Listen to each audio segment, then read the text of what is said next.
ఏడాది summer vacation రానే వచ్చింది. స్కూల్స్, కాలేజెస్కు హాలిడేస్ వచ్చేసాయి. ఇక దాదాపు నెలన్నరకు పైగా పిల్లలకు సెలవులే సెలవులు. కొన్నాళ్ల క్రితం వరకు సెలవులంటే ఎగిరి గంతేసేవారు బడి పిల్లలు. ఎండాకాలం సెలవులు వచ్చాయంటే అమ్మమ్మింటికో నానమ్మింటికో వెళ్ళి నెల 2 నెలలు సరదాగా గడిపేవారు. అదే ఇప్పుడు పట్నంలో ఉండే పిల్లలైతే ఊళ్ళకు పోదామంటే వద్దు బాబోయ్ అంటున్నారు. తాతయ్య నానమ్మ ఊర్లకంటే వెంటనే నో చెప్పేస్తున్నారు. రోజు ఆదివారంలాగే రోజంతా కూడా ఏసీలు ఆన్ చేసుకొని స్మార్ట్ ఫోన్లు, టీవీ, కంప్యూటర్, ల్యాప్టాప్లతోనే గడిపేస్తున్నారు. ఏదో ఈవినింగ్ అలా పార్క్ లేదా సినిమా, రెస్టారెంట్కి వెళ్ళి వచ్చేస్తున్నారు. అయితే ఈ వేసవి సెలవుల సమయంలో అంటే ఈ నెలన్నర రోజుల్లో పిల్లలకు ఏదైనా పనికొచ్చేది నేర్పిస్తే మంచిది అని పలువురు మేధావులు అభిప్రాయపడుతున్నారు. పిల్లలు మానసికంగా, శారీరకంగా దృఢంగా తయారవ్వాలి అంటే ఇండోర్, అవుట్డోర్ గేమ్స్ నేర్పితే చాలా బాగుంటుంది కదా. టెక్నికల్గా, ఎడ్యుకేషన్ పరంగా కూడా ప్రత్యేక శిక్షణ ఇప్పిస్తే చాలా మంచిది.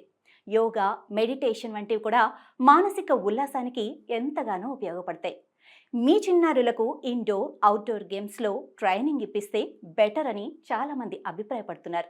So cricket, volleyball, football, badminton, karate, yoga, kabaddi, dancing, painting, computer, AI technology, online క్లాసులు ఇలాంటివి చాలానే ఉంటాయి. సో అలాంటివి కోచింగ్ ఇప్పిస్తే శారీరకంగా, మానసికంగా దృఢంగా అవుతారు. అలాగే ఎడ్యుకేషనల్గా, టెక్నికల్గా కూడా వాళ్లకు ఎదిగేందుకు దోహదపడుతుంది.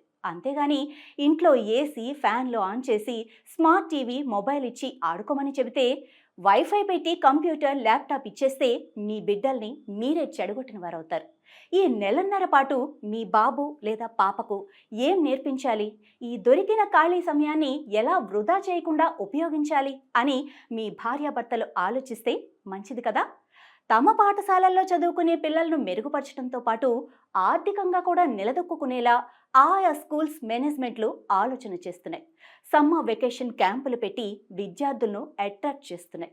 హాలిడేస్లో టైం వేస్ట్ చేస్తున్నారన్న ఉద్దేశంతో కొత్తగా స్పెషల్ క్యాంపుల పేరుతో ఆటలు, పాటలు, డాన్సులతో పిల్లలను సంతోషపరిచే కార్యక్రమాలు చేపడుతూ ఉన్నారు.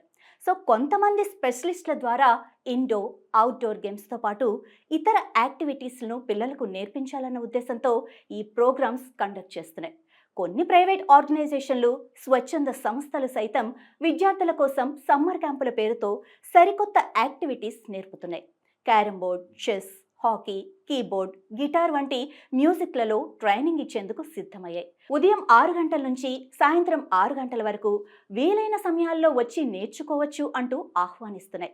తల్లిదండ్రులు ఎండాకాలం సెలవుల్లో పిల్లలు సమయం వృధా చేయకుండా వారికి మీకిష్టమున్న ఆటలు నేర్పిస్తే ఆరోగ్యంగా, దృఢంగా తయారయ్యే అవకాశం ఉంటుంది కదా.